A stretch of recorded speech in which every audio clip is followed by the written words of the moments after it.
What is up, YouTube? We are moving up in the world a little bit. We're at Denver.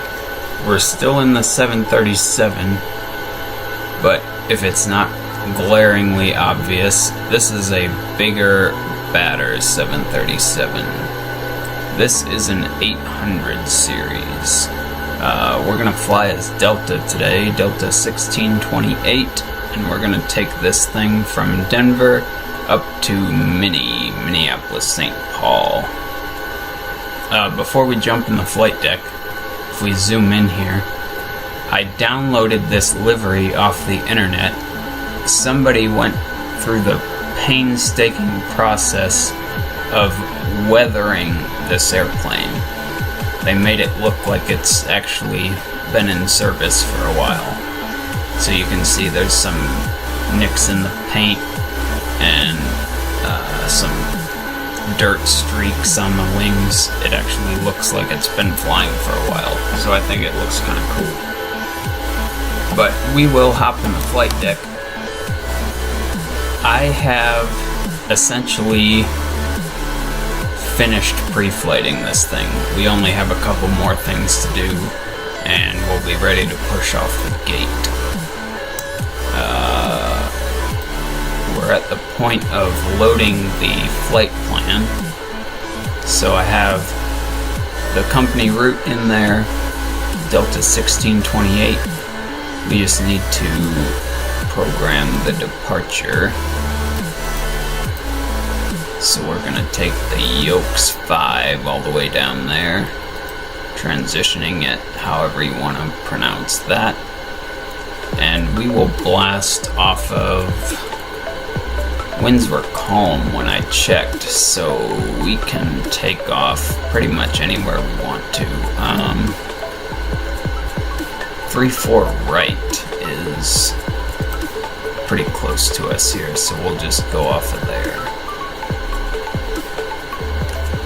And we will activate and execute. Performance. There's our weights. We have 2,400 pounds of reserve fuel. Alternate today is Des Moines, Iowa. Cost index of 40.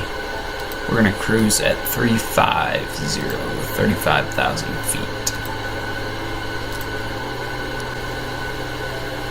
We will derate the takeoff. And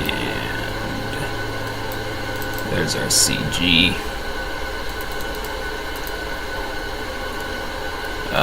There was no wind to speak of, so we can just leave that at zeros.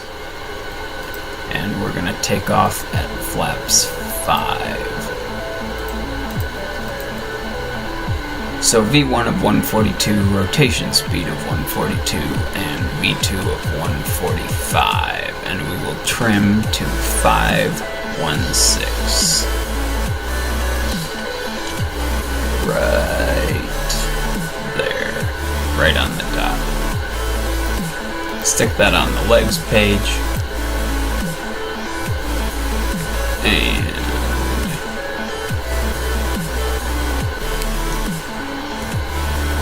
I have the APU running already. We will do our stall test. Turn on the service center phone. Yacht amp can come on.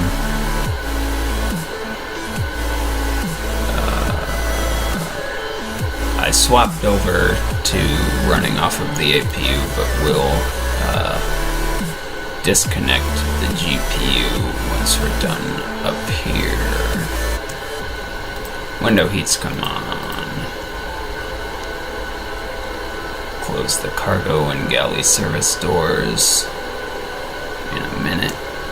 Cruising at 35,000 feet. Right there. Landing altitude will leave at the field elevation for Denver. So a reason why you would do that is, say we take off and we're climbing through 20,000 feet, and all of a sudden we run into an emergency. we're probably going to be returning to Denver. So, just in the chaos of an emergency, all you need is more steps to worry about. So since the landing altitude is in there already, we don't have to worry about it. So that's a reason why we just keep it like that, and then switch over when we get closer to our destination. Updated weather up there. 3007 is what we had for the altimeter setting. We will ditch the GPU.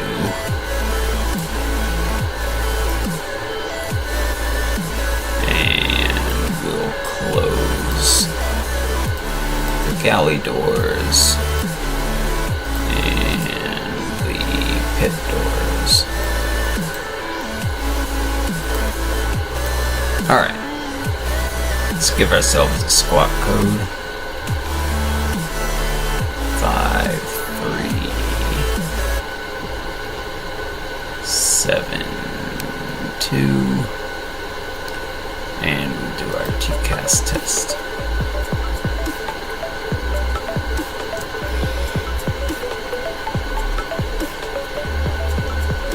TCAS test pass. Cool. Set up the glare shield.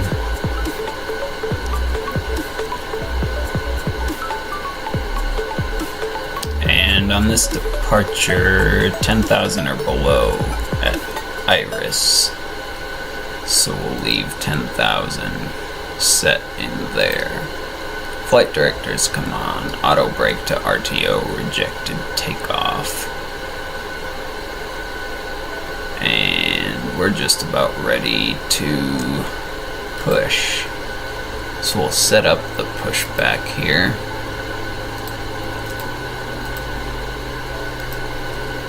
Just do a straight push.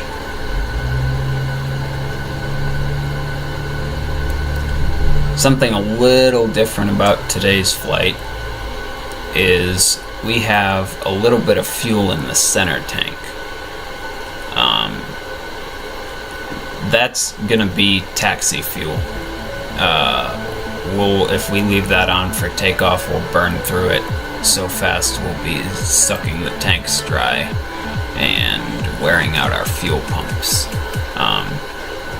You do not want to have dry tanks with fuel pumps still on. That's how you burn out your fuel pumps. So that'll be taxi fuel. Once we get to the runway, we will turn off the center pumps and fly with what's in our wings. And we have plenty in the wings to get us up to Minney. So now we'll close the main cabin door. Say goodbye to the jet bridge.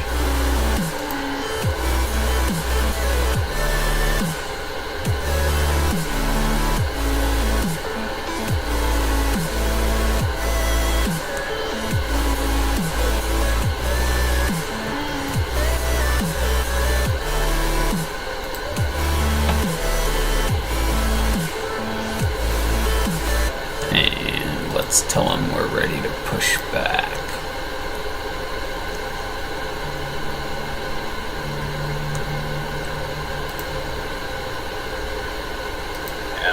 Ground, cockpit. Hi, Captain. We're all set to go up here. We've been cleared to push and start at your discretion. Roger that, ready for push. Power and air, clear, doors closed. We are ready for pushback. Please start three, please.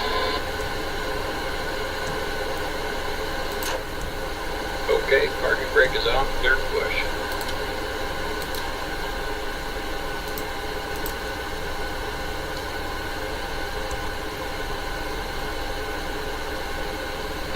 Off, here we go.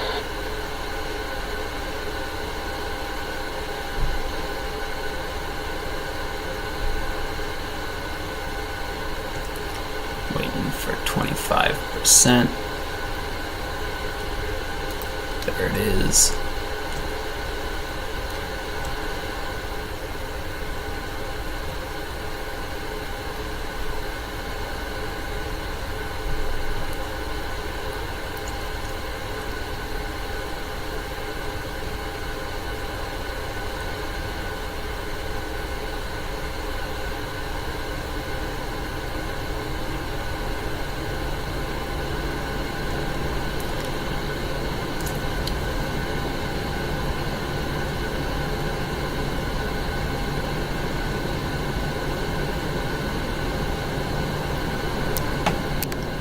That's a good start on number 2.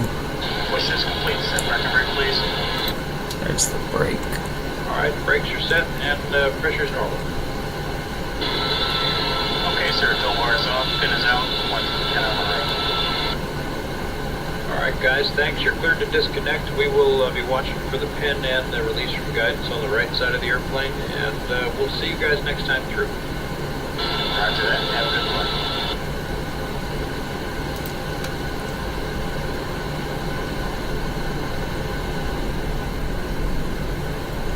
Here comes engine number 1.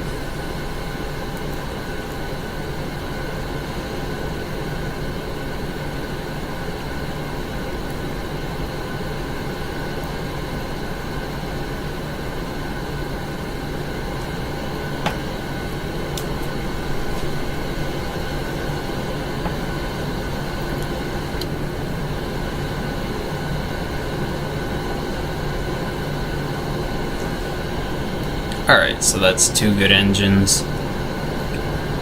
Turn the packs back on. Set that to auto. Get rid of that. Turn off the APU bleed. And start the gens. And these can go here. Alright. Flight controls. Full left, full right, full back, full forward, rudder full left, full right, and flight controls are free and correct. Let's give ourselves flaps 5.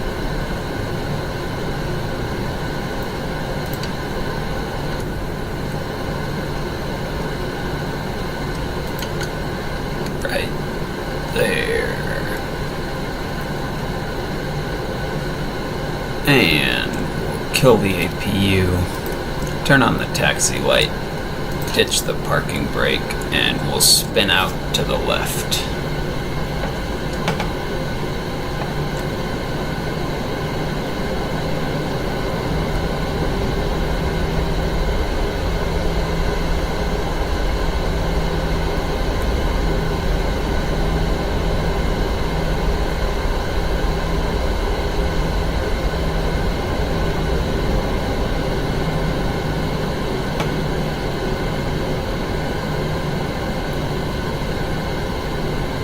Alright, so on today's flight, once we get up in the air, we'll talk about what probably should have been part of the first video. Today will be kind of a how we got here, or how I got here. What my background in aviation is, where I've been with it, and just kind of how I got into it. And we'll probably talk about a couple other things. We'll see how it goes. But we'll make our way over to 3-4 right over here. Something kind of interesting. A lot of airports, especially the major ones like Denver or Chicago, O'Hare, Atlanta, places like that, they actually have pretty much dedicated takeoff and arrival runways. So if you were to pull up Google Maps and look at the satellite view, you can actually tell which runways are arrival runways and which are departure runways. The arrival runways are going to have very pronounced black rubber marks at one end. Those runways are going to be your arrival runways. Those are the ones that are used primarily for landings. Then you'll see runways with hardly any markings on them at all. Those are your departure runways. Those are the takeoff runways. Some runways are used for both, but at the major ones they try to have dedicated takeoff and arrival runways. And especially somewhere like here in Denver, runway 8, for example, is a departure runway. And the opposite end, 26, is an arrival runway. If they used runway 8 as an arrival runway, you would end up miles from the terminal once you finished your landing rollout. So it just makes sense that runway 8 is a departure runway, and they're not using 8 to bring aircraft in and end up with a 5-mile taxi back to the terminal. Same goes for runway 7 and 25. If you were to land on 25, you're going to end up miles from the terminal.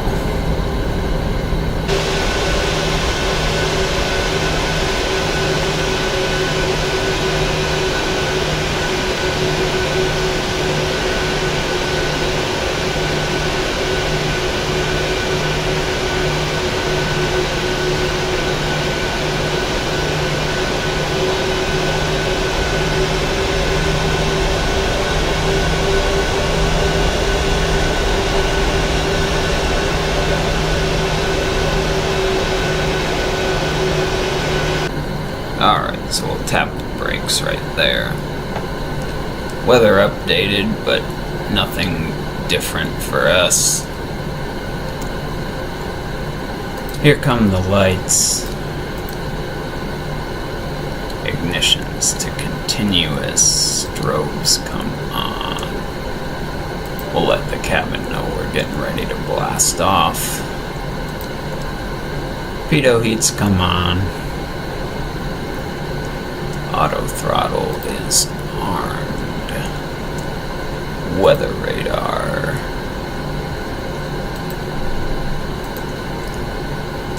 Transponder to TARA. And we're ready to take the runway. So we're clear to the left. Clear right. And let's get her lined up.